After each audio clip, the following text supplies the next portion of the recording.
अस्सलाम वालेकुम व्यूवर्स, मेरा नाम है राशिद और आप देख रहे हैं आराफ व्लॉग्स। तो नाज़रीन, इस वक्त मैं मौजूद हूँ अल्बैक अलवादा अबू धाबी में और ये मेन्यू शेयर किया जा रहा है क्विक रेफरेंस के लिए।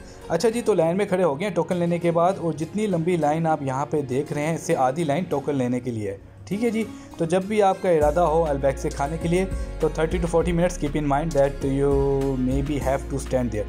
अच्छा जी, तो हमने 5 साल पहले अल्बैक सऊदी अरेबिया में खाया था, तो यही सोचते हुए हमने सोचा कि क्यों ना यहाँ पे लाइन में लगा जाए, क्योंकि जो हमने सऊदी अरेबिया में खाया था इट वाज ऑसम। चलें जी, यही सोचते हुए हमने 4 डील्स ले ली हैं, जिसमें एक नगेट्स डील फॉर किड्स, 2 हमारे लिए अडल्ट्स के लिए और एक बर्गर फॉर माय डॉटर। ठीक है जी। मगर जब हमने खाना शुरू किया तो unfortunately the taste is not like what we eat earlier. So taste के पॉइंट ऑफ व्यू से मैं इनको नंबर दूंगा 5 out of 10। This is actually my personal scores. So see you in next video. Take care. अल्लाह हाफिज़।